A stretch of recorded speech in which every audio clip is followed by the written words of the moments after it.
아, 뭐야? 아, 문제 아직 못 만들었고요. 문제는 뭐 수능이 너무 가까워서 고3들 수업하느라고 사실 바빠요. 그리고 성심여고가 내일 시험이어가지고 걔들 지금 아침 11시부터 수업하고 지금 잠시 우리 수업하고 또 다시 끝나면 바로 수업하기로 했거든요. 걔들 수업 끝나면 조금 여유가 있지 않을까? 그러면은 이제 그때부터 우린 다음 주 정도부터 내신 대비 들어갈 거거든요. 고1은 우리는 그 정도까지는 아닌데 그렇다고 해서 우리가 내신 대비가 아닌 시간을 보내고 있진 않고 그래서 그런 시간을 보내고 있지도 않고 애매한 그 어딘가에 타고 있죠. 어휘는 다 외워오셨나요? 네, 다음 주에 보겠습니다. 어휘를요, 이제 고전 어휘가요, 그렇게 원문으로 어렵게 나오진 않거든요, 여러분. 그 대신에 소설 어휘는 좀 중요한 것 같아요. 확실한 건 소설 어휘는 더 중요하고요. 소설 어휘는 인물어 말고 더 많은 어휘, 침상부터 해서 저번에 제가 학생이 이 정도도 모른다고 놀랐던 거 있죠? 그런 어휘들 더 외울 거고요. 고전 시어도 여러분이 봤을 때 이제 여러분이 12하면 살인문인 거 아시잖아요. 그 정도는 알고 있으면 좋아요. 이게 어쨌든간 단표 누항하면 시골이구나 이런 거 있죠. 이런 것들 정도는 알고 있으면은 시가 빨리 풀린다는 거예요. 고전시. 그럼 이제 여러분이 고전에선 어려움이 없을 겁니다. 고전을 고전하지 않게 할 겁니다. 네, 카피 문구예요. 갑시다. 자, 논리학 갈게요. 우선 논리학은 여러분이 쫄아가지고 어렵다고 하는 거고요.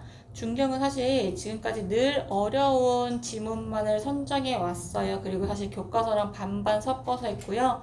이렇게 모의고사로만 때려박은 거는 올해가 처음입니다. 어려운 지문이라고 하는 거는 과학 지문을 넣어버리면 어렵게 되고요. 저는 그 지문들을 할 때마다 솔직히 선생님들 문과인데 과학기술 어렵게 못 내 라고 매번 했고 그럼에도 불구하고 여러분은 여러분 자체가 과학기술 쫄 해서 들어갔기 때문에 애초에 이해를 못하고 들어갔던 것 같아요. 내 생각에. 그러니까 내가 어디까지 시키냐면 백지를 놓고 니들이 정리해봐까지 해서 그 정리된 걸 제가 하나씩 다 살펴봐요. 그렇게까지 해서 보냈는데도 틀려와요. 진짜 제가 뭐라고 할 말이 없습니다. 그 정도면. 그러니까 우리 애들의 문제는 아닌 것 같다는 생각이 들더라고요. 그래서 제가 여러분의 문제는 아닐 거다라고 생각을 했던 게 우리 선생님 그거 내신 선생님이잖아요. 반농사, 논농사. 반통이물. 근데 우리가 그 학년이잖아요. 그래서 저는 그때부터 살짝 우리 학년 시험에 대해 마음을 살짝 놓았어요. 놓았습니다. 그래서 우리들의 문제가 아니라 내 문제는 있을 수 있지만 여러분의 문제가 아니라 그 출제자의 문제다 라고 저는 생각을 하기로 했기 때문에 별로 그렇게 신경 쓰지 않습니다. 그래서 약간 객관성이 없다, 떨어진다 라고 생각을 해요. 그리고 그 다음은 얼마만큼 잘 하는데 여러분이 지금 그때만큼 열심히 하지 않지만 점수가 그렇게 떨어지지 않는 것도 사실 어떻게 보면 그래서이지 않을까 생각도 하고요. 논리학 자체는요 어렵고요. 논리학을 선정한 건 사실 좋은 선정이었다고 봐요. 저도 잘 못하고요. 여러분도 잘 못할 거고 내신을 하면서 확실하게 개념을 잡고 가면 좋습니다. 자, 논리학은요 논증에서 전제로부터 결론이 도출될 수 있는지를 판단하는 학문으로요. 그 과정의 타당성을 보는 거예요. 학문을 체계한 사람은 R이고요. 그가 일반적인 원리를 연구함으로써 타당성을 검증하려고 했습니다. 즉, 그 과정의 타당성을 연구한다는 겁니다. 정언 문장으로 이루어진 연역, 논증을 중심으로 논리학을 연구해요. 자, 연역이란 거 우리 지난 중간고사 때 했던 단어네요. 연역과 귀납의 차이가 있죠. 연역이란 건 무엇에서 무엇을 도출하는 걸 연역이라고 하죠? 연역은? 네, 전제에서? 결론?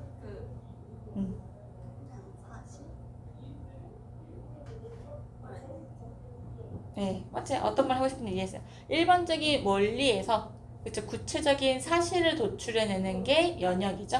그래서 사람이라면 죽을 것이다 라는 이론을 해놓고 사람을 다 쳐다봤더니 사람이면 다 못해도 150살 이전에 죽는다는 거. 아무리 오래 살아봤자 150살 이전 죽네.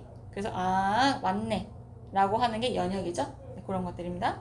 자, 연역 논증을 중심으로 논리학을 연구했습니다. 이런 논리학을 전통 논리학이라고 부른다. A라고 되어 있는 걸 보니까 B라는 것도 있을 거고요. A와 B를 설비교 대조하겠다는 거죠. 자, 연역 논증은 결론이 이미 전제에 포함되어 있기 때문에 특징이네요. 밑줄 쳐줄까? 결론이 전제에 포함.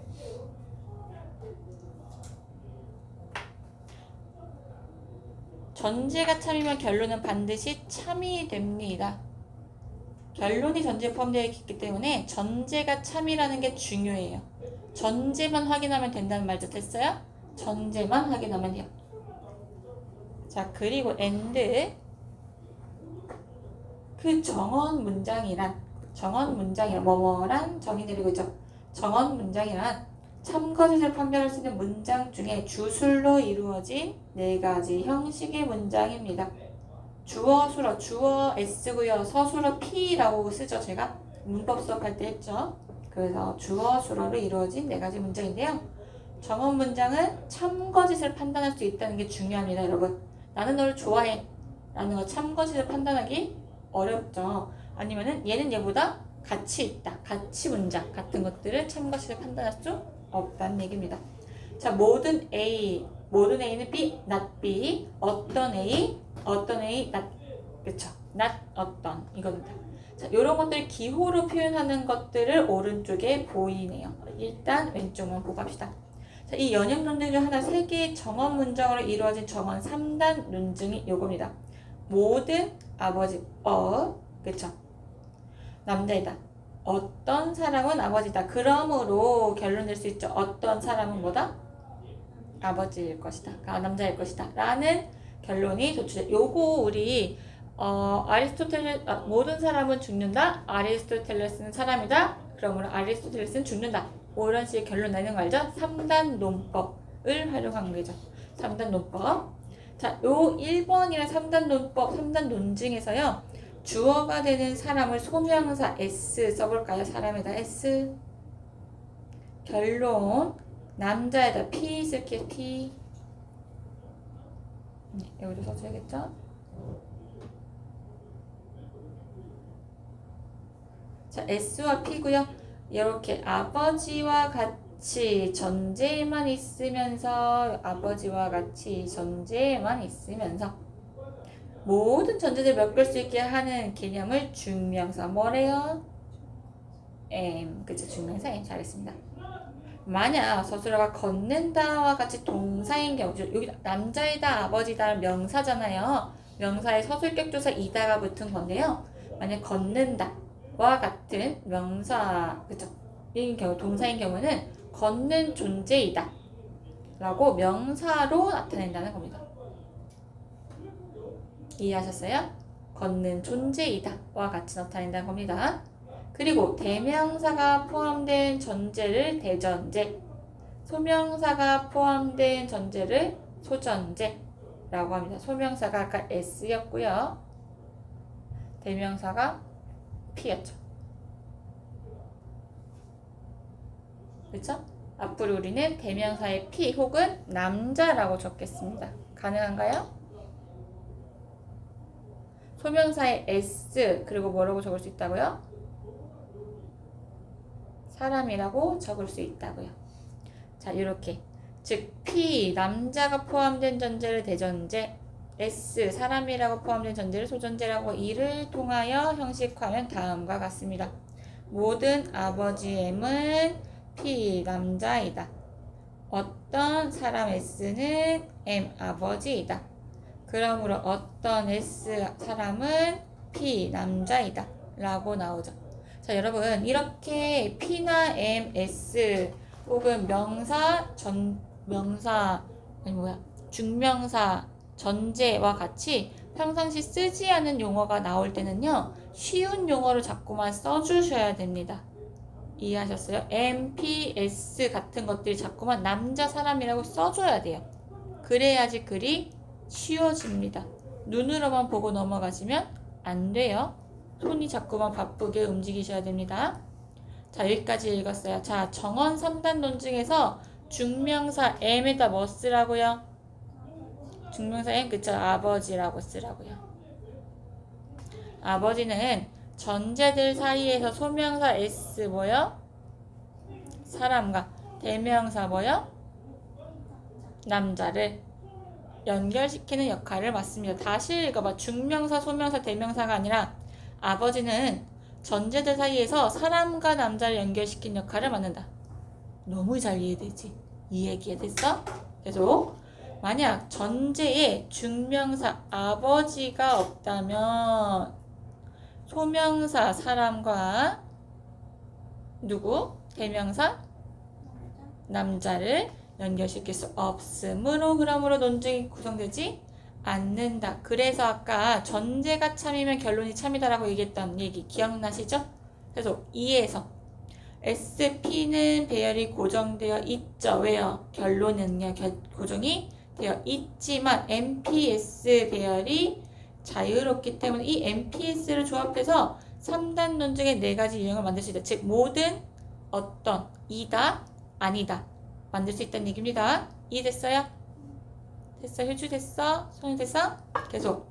이를 아리스토텔레스는 제1격부터 4격이라고 했대요. 그럼 위에 자 1격이 모든이고 1 모든 아니다가 2 어떤이 3 어떤 아니다가 4 써주시면 됩니다. 위로 올라 모든이 1 모든 아니다가 2 어떤이다가 3 어떤 아니다가 4가 되겠죠. 자, 이와 같이 정언 문장을 대중 소로 분석한 전통 논리학을 명사 단위의 논리학이라고 한다. 하나 동그라미 쳐줄게요. 명사 단위의 논리학.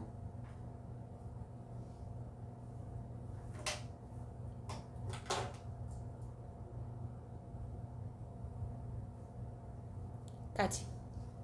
자, 여기까지 했어. 자, 멀리서 한번 쳐다봅시다. 우리 지금 밑줄 친 거 딱 키웠고요. 기호만 쳤습니다. 자, 이렇게 멀리서 쳐다볼 때 논리학은 논증에서 전제들이 도출될 수 있는지를 판단하는 학문이다. 첫 번째 줄 밑줄 쳤고요. 자, 이것을 체계화한 사람은 아리스토텔레스다. 자, 이 문단 넘어갔죠?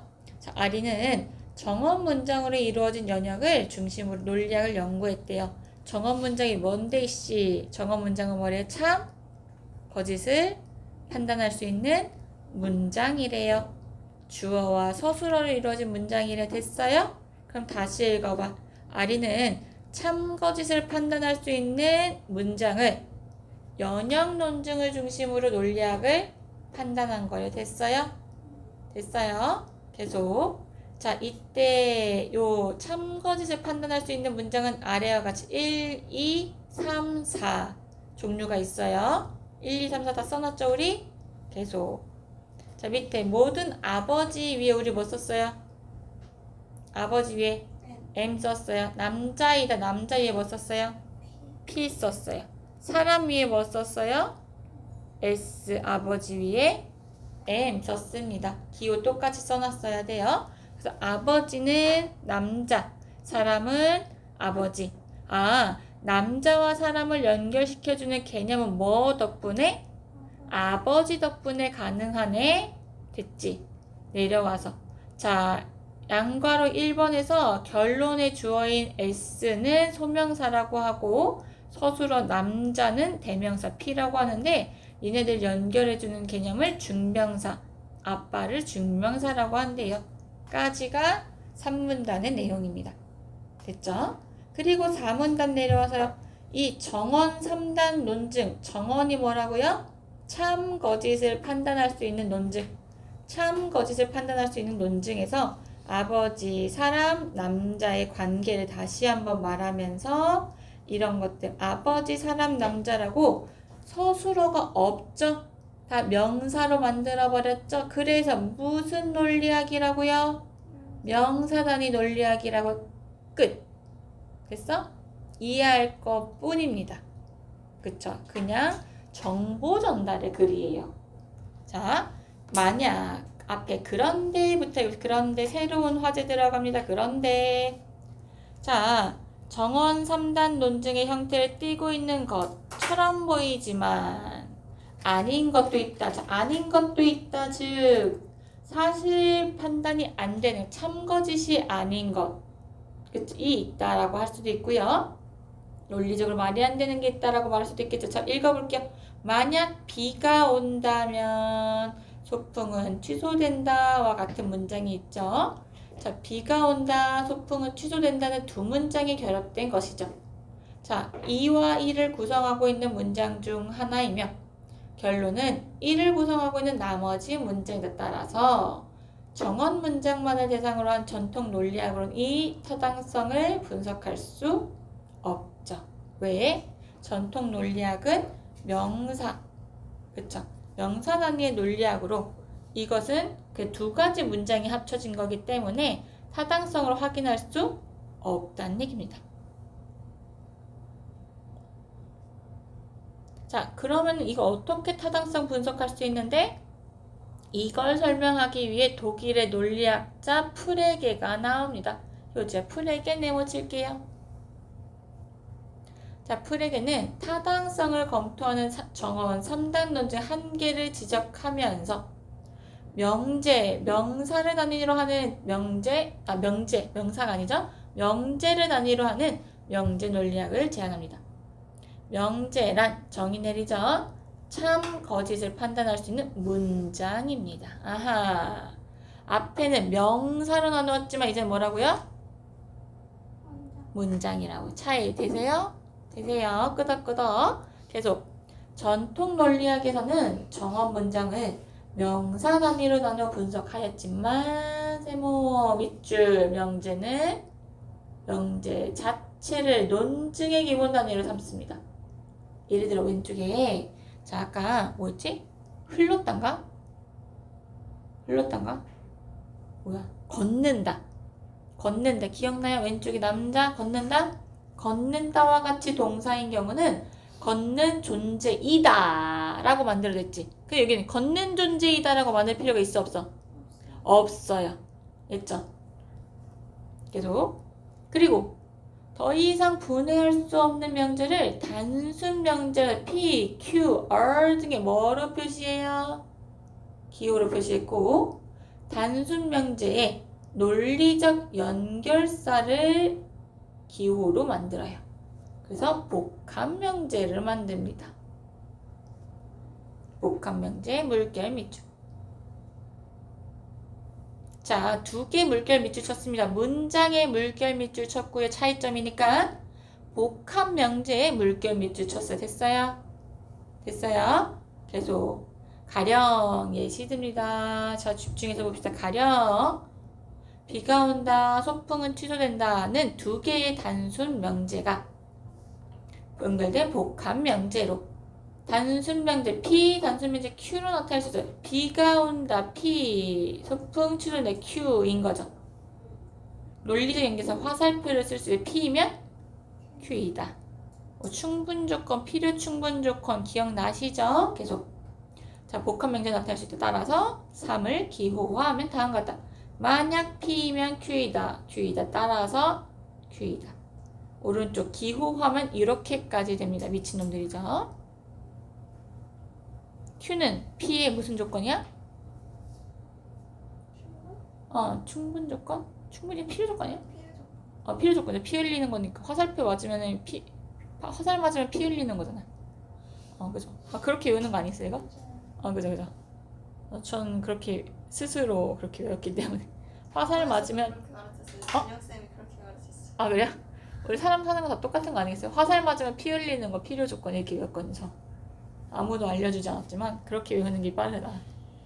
아리는 정언 문장, 즉 참거짓을 판단할 수 있는 문장에서 명사들 간의 관계에 의존하여 논증의 타당성을 설명하였지만 명제 논리학에서는 명제의 진립값과 논리적 연결사에 의존합니다. 가령 또 예시네. 뭐야 이거 PVQ. P와 Q 중 하나라도 참이면 참. 하참 참.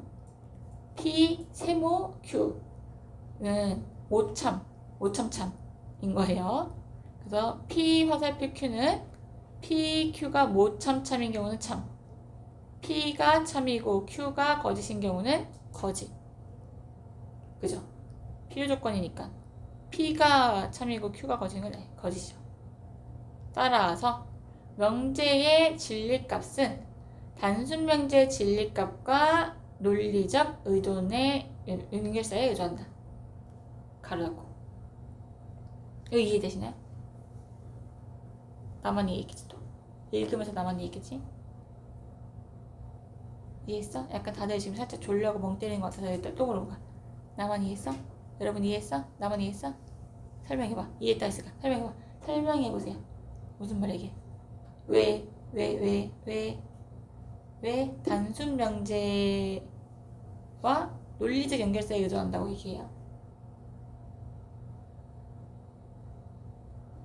연결사에 따라서 해석이 달라져서 그쵸. 그러면은 이거는 단순 명제의 진리값에 의존한다는 건 왜 그래요? 뭔 말인지 그건 뭔 말인지 모르겠어요. 그건 그 밑에 거 P이면 Q이다 이 경우에요. P이면 Q이다. 그쵸? P이면 Q이다는 P와 Q가 모두 참인 경우엔 참이죠. 전제가 참이면은 결론도 참이다 라고 했죠. 근데 P가 참, 전제가 참이고 결론이 P이면 Q이다. 그쵸? 결론이 거짓인 경우는 결론이 된다 라고 하는 거죠. 즉 Q가 거짓이기 때문에 거짓이 된 경우죠. Q라는 단순 명제 값에 결론이 거짓이 된 경우죠. 그래서 단순 명제의 진리값에 그 복합 명제의 진리값이 결정되어 버리는 겁니다. 그 얘기를 하고 싶었던 것 같아요. 자, 4 다시 전제 2가 전제 1의 선행 조건인 P를 긍정함으로써 결론인 Q가 성립된다고 주장하는 논증 모양 꼬라지랍니다. 이러한 형식을 전건긍정. 전건이란 건 앞전자를 쓴 겁니다. 앞의 것을 긍정한다. 선행조건. 선행조건. 건자, 앞전자. 앞전자 앞에 있는 것을 긍정한다. 그래서 앞에 있는 조건을 긍정하는 요가 나타내는 거예요. 계속 앞에 있는 형식을 긍정하는 것이 바로 P. 혼자 있는 거 있죠? 자, 명제 논리학은 정언 문장, 사실 거짓, 참거짓을 판단할 수 있는 문장만을 분석을 삼는 전통 논리학에서 다루지 못하는 것까지도 포함시켰다는 점에서 의미가 있다라고 했죠? 의미가 있다 옆에다가 의라고 쓸게요. 또한 논증의 모든 요소를 기호화하여 프로그래밍 할 수 있는 길을 열어주었다. 이게 두 번째 의네요. 의 1번은 문장까지도 논증의 대상을 포함했다. 두 번째, 모든 요소를 기호화했다. 그래서 프로그래밍으로 할 수 있게끔 했다. 이후 명제 논리학은 서술 논리학으로 발전되었는데요. 이 수로 기호를 사용하여 명제에서는 다루지 못한 것까지도 분석함으로써 더욱 확대했다. 이거는 이후, 전망 뭐 이런 식으로 나아가는 거네요. 이후 발전 내용 뭐 이렇게 됩니다. 네, 통시적 관점으로도 볼 수 있고요. 발전 내용. 그래서 이 과정인 거죠. 처음에는 명사 논리학, 중간에 명제 논리학, 수로 논리학 이렇게 갔다라고 보시면 되겠습니다.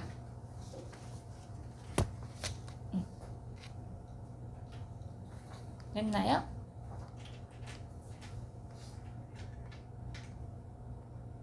자, 한 장 넘어가 보시면 우리 지난번에 했듯이 뒤에 조금 쉽게 비교를 하려고 했는데 도저히 쉽게 비유하기가 쉽지 않았어요.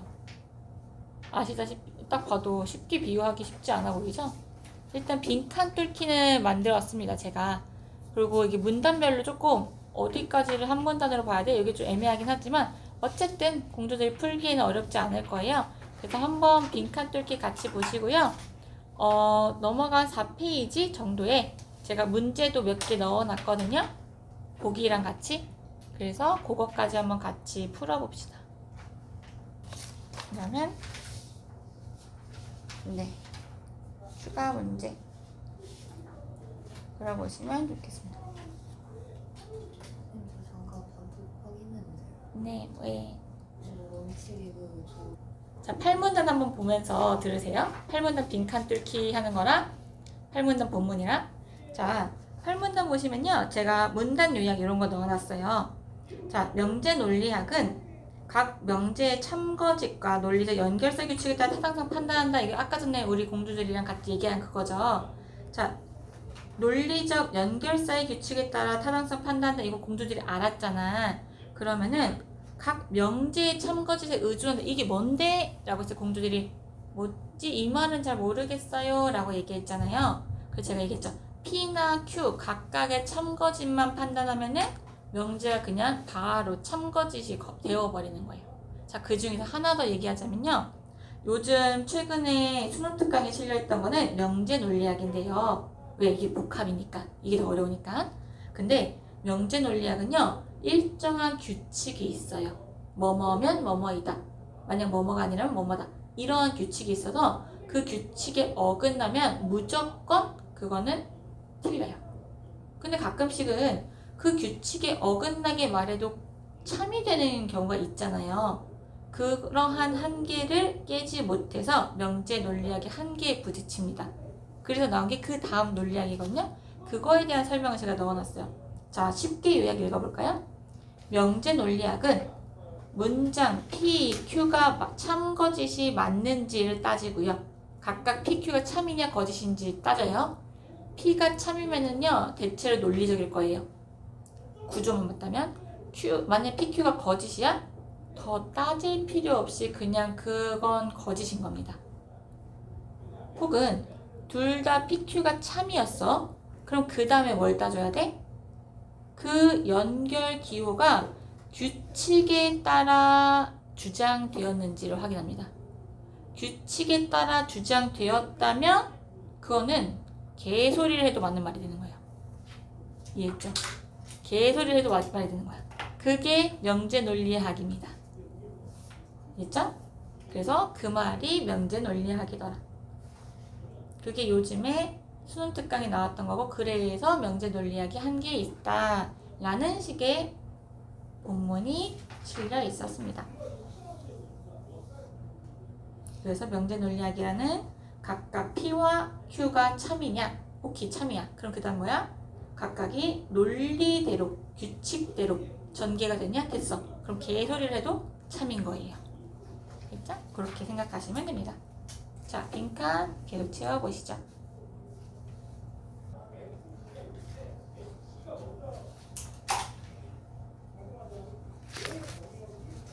문제 2번의 밑줄은 논증, 필요, 수정, 노력, 긍정 이렇게 보시면 되고,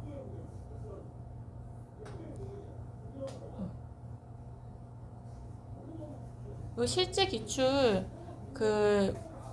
원래 이 본 문제 있잖아, 논리학 문제, 요거를 좀 변형해서 만든 거거든요.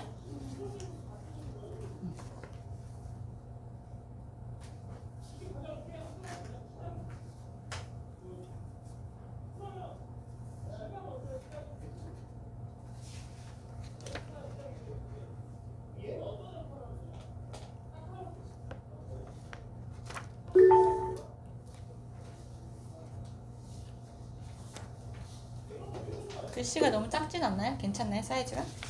괜찮아요. 네, 저는 모아보기로 해가지고 종이 아까워서 모아보기가 너무 작은데 필기하기도 괜찮고 하면은 앞으로는 이 정도 사이즈로 모아드릴게요. 그리고 다음 주에 모의고사 2개 풀었어요? 어떤 걸 푸셨어요? 6월, 9월 수능 중에서?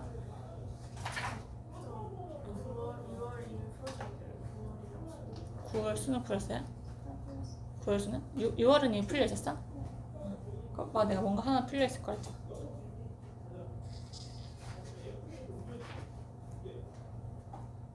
2학년 안에 최근 5개년을 다 풀고 넘어가야 돼요.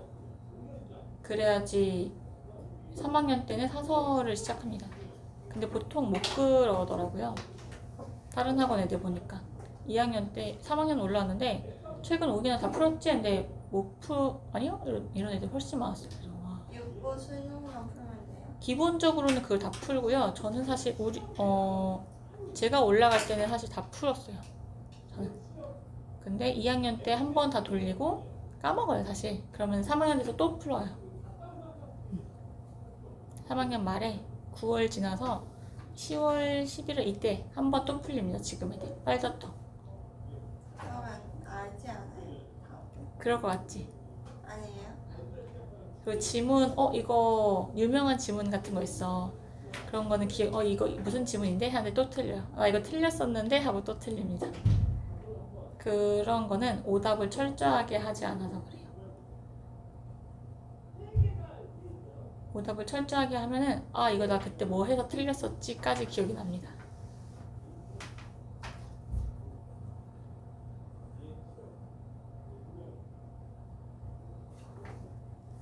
우리가 내신은 시험 하루 전까지 막 매달리잖아. 막 벼락치기를 해서라도 막 보려고 하잖아요. 근데 수능은 한 달 전부터 포기를 합니다. 두 달, 3달 전부터 포기를 해요. 참 병신 같은 짓이죠. 우리 애들은 지금 한 달 전인데 발등불. 미친 듯이 공부해요, 지금. 그게 맞다고 전 봅니다. 성적이 다 오르고 있어요, 지금. 놀랍게. 내신이요? 아니, 수능이요. 네, 수능이 지금 8월 달에 왔거든요, 재수생이. 5등급으로 들어왔어요. 현역 때는 3, 4컷 받았고요. 근데 지금 1, 2컷 받고 있어요. 2등급이긴 한데 1, 2컷에 근접한? 거기까지 올라왔어요. 수능 날에는 2컷은 받지 않을까 생각을 하고 있고요. 뭐 재수 없으면 3등급 받겠죠 뭐. 재수생이 현역 때보다 오르는 가능성은 되게 희박하거든요.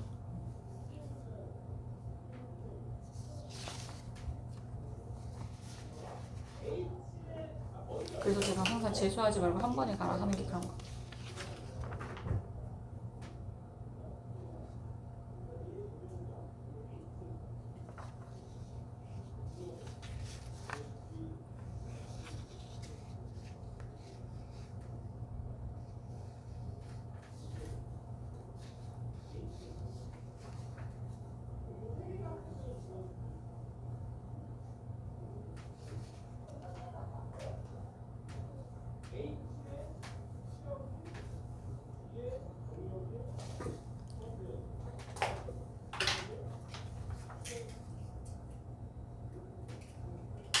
그 어디는 미술하는 애들인데 거기 미술하는 애들은 전부 다 수시 준비하고 있다고 제가 들었거든요.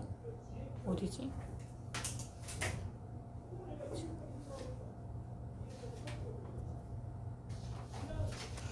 애미는 아버지.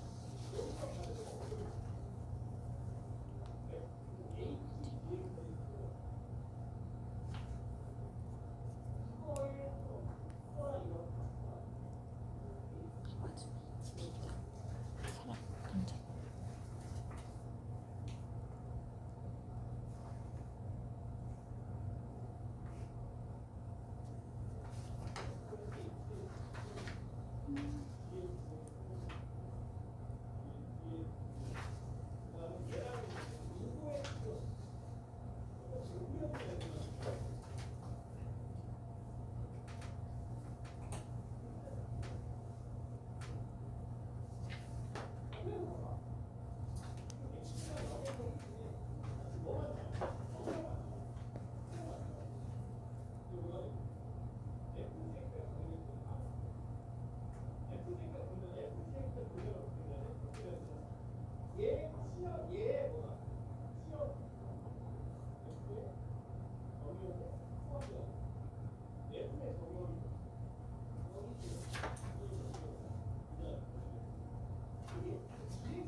아버지는 남자다. 사람이면 아버지다. 사람이면 남자다. 남자면 남자다. 31번이요? 31. 31?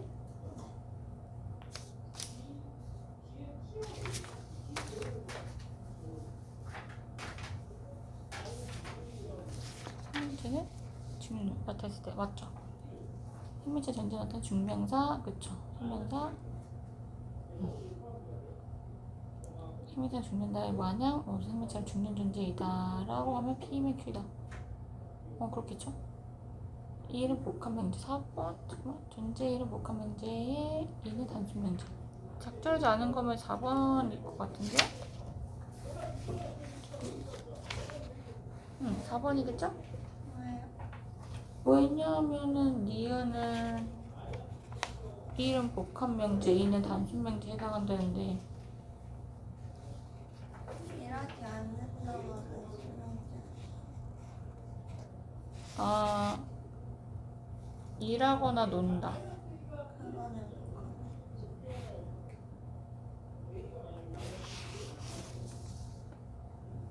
이게 두 개의 문장이 합쳐지는 경우에 복합명제라고 본 건데요. 일단 서술어가 두 개라서가 아니라 일하거나 5월이잖아요.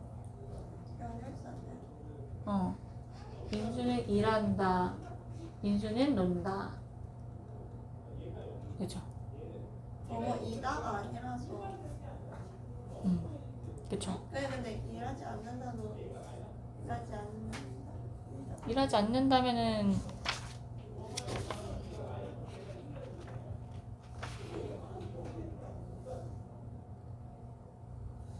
단순명제.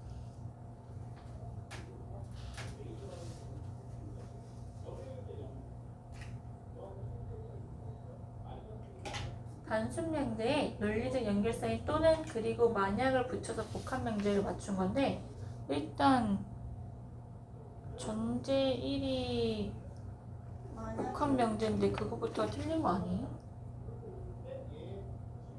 만약이 없어서요? 만약과 연결사가 없잖아요.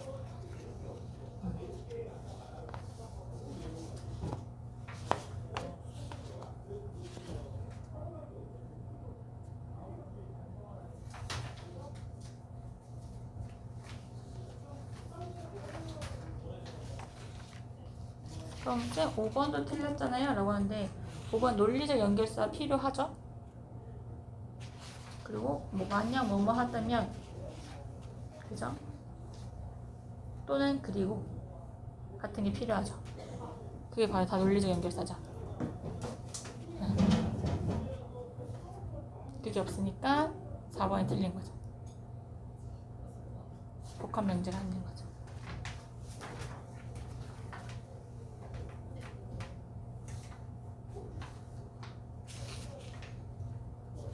근데 복합명제에 꼭 만약이 있어야 되는 거 있어야 돼요. 아니에요? 20세기 철학자 프레게는이라고 알파벳 B에 있는 명제 논리학 있는 부분 있죠? 그 부분이 맨 마지막 부분 보면요. 명제를 단순 명제라서 P, Q, R 등의 기호를 표시하고요. 그 단순 명제에다가 논리적 연결사 또는 그리고 만약이면 뭐뭐다, 뭐뭐가 아니라 not이다 라는 기호를 붙여서 복합 명제를 만든다라고 되어 있죠. 그렇기 때문에 이러한 기호가 붙여서 복합 명제가 만들어지는 겁니다. 반대로 말하자면 이러한 기호가 붙지 않는다면 복합 명제라고 볼 수 없다라는 거죠. 근데 일하거나 놀다가 또는이니까 일하거나 또는 논다라고 해야겠죠. 그리고 만약 민수가 일한다면 일하거나 또는 논다면 무엇이다 라고 돼야겠죠. 그러면은 꼭 이 단어가 들어가야 돼. 또는 그리고 네, 그게 들어가야 돼. 그 과정이 없으면은 이건 틀린 문제예요. 그게 바로 이 아까 말한 명제 논리학의 한계예요. 명제 논리학은 그 규칙만 맞으면은 똥을 싸도 맞는 말이라고 아까 했잖아요. 제가 개소리를 해도 명제 논리학은 맞다고 보고 만약에 올바른 소리인데도 그 규칙을 안 맞게 하면은 틀렸다고 본 게 명제 논리학의 한계입니다.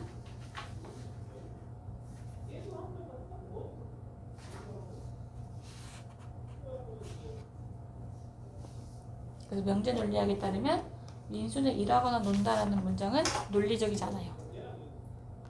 그렇게 되는 겁니다. 연결사가 없어서요? 그죠. 그 규칙을 맞추지 않았으니까.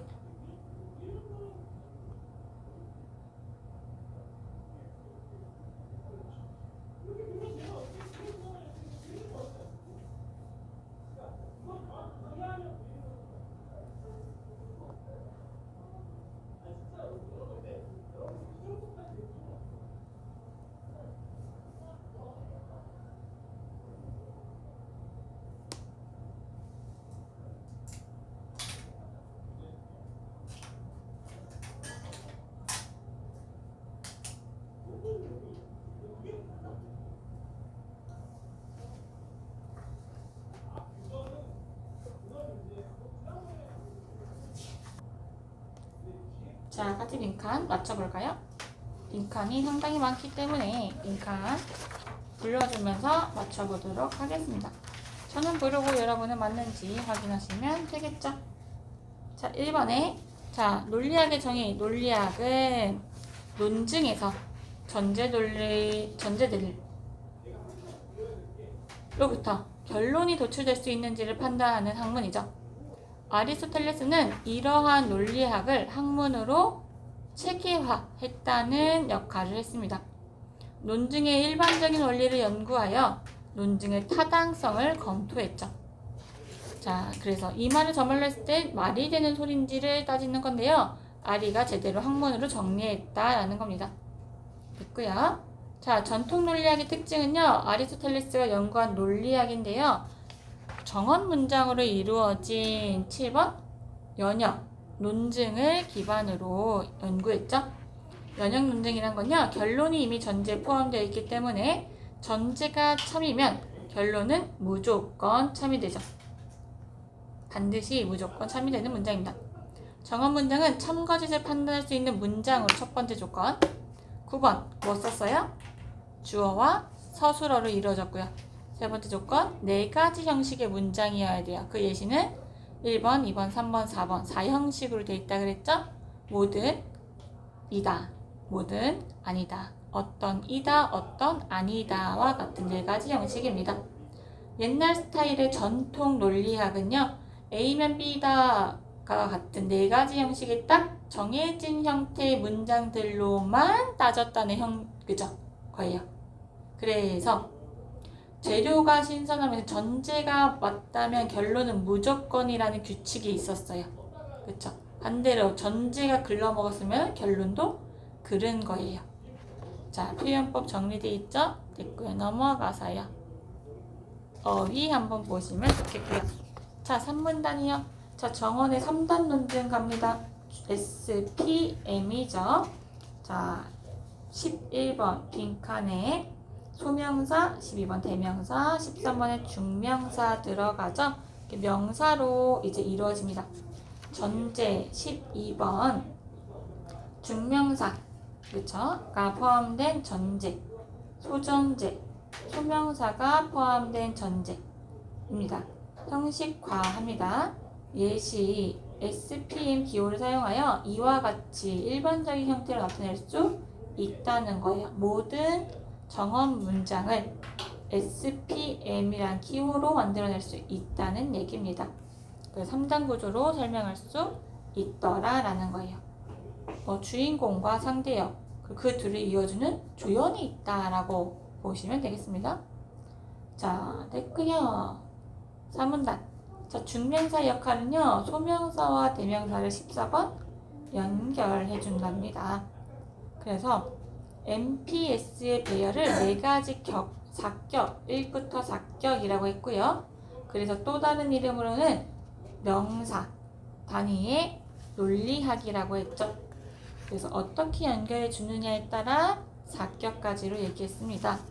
그렇기 때문에 한계가 있는 거죠. 요거 외에는 설명할 수 없던 한계가 있죠. 그래서 5문단 가시면은 전통 논리학의 한계입니다. 자, 요거 외에 설명할 수 없었고요.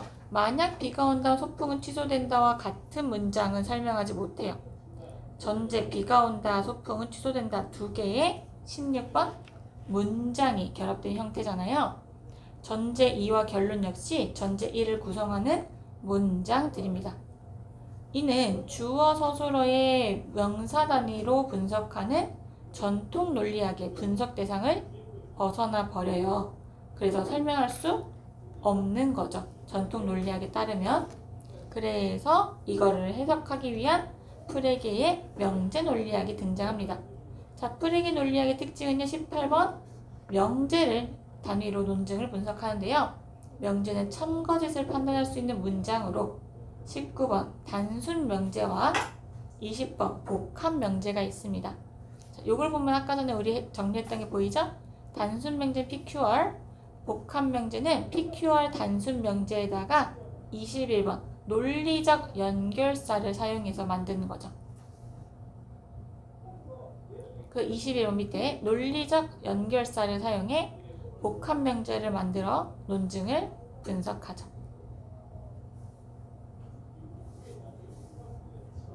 됐나요? 자, 그래서 17번 17문단 명제 논리학은 논증을 기호화합니다. 비가 온다, P, 소풍은 취소된다, P이면 Q이다, 만약 어쩌고저쩌고. 자, 이렇게 전제 1은요 22번 복합 명제인 P, 화살표 Q, P이면 Q이다로 표현될 수 있죠. 그리고 네, 전제 3은 전체를 기호한다면 다음과 같은 P, 화살표 Q, P는 사실이다, 결론 Q이다가 됩니다. 그래서 이렇게 기호로 간소화해서 표현할 수 있게 됩니다. 8문단. 자, 타당성 평가의 기준 R이는요 명사의 관계에 의존한다면 명제는요 명제들 자체의 진리값, 그리고 21번 논리적 연결사에 의존하죠. 그 논리적 연결사 조금 이렇게 정리 한 번 더 보여드리는 거예요. 또는 그리고 이런 것들 잘 알아두시면 좋습니다. 24번 전건긍정. 전건긍정은 4-와 같은 논증 형식으로 2와 1의 선행조건을 긍정함으로써 Q가 성립된다고 주장하는 논증입니다. P가 맞다 라고 함으로써 Q가 맞다 라고 하는 게 전건긍정입니다. 설명 오른쪽에 더 추가 쉽게 요약해놨으니까 읽어보시면 될 것 같아요. 넘어가서 9문단 이제 의의 보죠. 의의 전통 논리학에선 딱 4가지 형식의 문장만을 가능케 해서 4가지 형식으로 바꿔서까지도 설명을 해야 됐어요. 아까 우리 달린다였나 뭔가? 달림, 그쵸? 근데 걷는다. 걷는 사람이다 이렇게 고쳤어야 되는데 이거는 그럴 필요가 없는 거죠. 그렇게 논증의 요소를 기호화하여서 자연의 언어를 컴퓨터로 프로그래밍 할 수 있다는 길을 열어줬다는 의의가 있죠.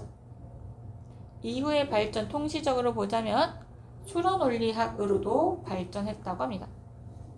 본문에서 다루지 않지만 그랬다고 해요. 그리고 수능 특강에는 명제 논리학의 한계를 다루고 있다라고 제가 아까 간단하게 얘기했죠. 자, 추가 문제 1번, 2번. 추가 문제 같은 게 사실 나오면 어렵죠. 서술 방식. 1번의 답은? 네, 1번 답은 4번. 2번 답은요? 네, 5번이죠. 자신의 생각을 전달했다. 이렇게 하겠죠. 29번 답은 1번. 개괄적, 전반적으로 그냥 간단하게 논리학이란 이런 거다 라고 설명을 하고 있는 거예요. 그래서 배경 지식을 쌓기 되게 좋은 지문입니다. 논리학의 기호도 배울 수 있고요. 30번에 3번. 모든 문장은 아니죠. 아까 얘기했듯이 31번에 4번. 32번 답하셨나요? 4번. 잘하셨네요. 33번에 네, 4번. 34번에 아 그래 34번 푸시자. 답은 5번이고 1번이 왜 아닌지 모르겠다고요? 논리 게이트에서 입력 단자 A, B는 명제 논리학의 단순 명제, 출력 단자 Y는 복합 명제에 대응된다고 할 수 있겠군. Y가 왜 복하면 Y. 잠시만요. 볼게요. 이거는 그림이 안 보여서 그런데요. 저만 그림을 알고 있어 그런데 이게 A나 B는 yes or no 같은 거잖아요. 0 아니면 1 이런 단순 명제고 Y, yes는 어떤 질문을 했을 때 맞습니다, 아닙니다 약간 이런 거예요. 복합 질문을 들었을 때 yes, 아닐 때 no, n을 누르는 그런 식의 버튼인 거거든요. 그래서 이거는 복합 명제다 라는 식의 문제를 만든 건데 여러분한테 사실 전체 내용이 없기 때문에 문제를 풀기 조금 오류가 있을 수 있겠네요. 오류가 있네요. 근데 답이 5번이 나와서 5번을 할 수는 있다. 그래서 그런 내용이었습니다. 잘 풀었고요. 다음 시간에는 푸코 오늘처럼 이렇게 지문형 하고 남은 시간에 어휘 시험 보고 하겠습니다.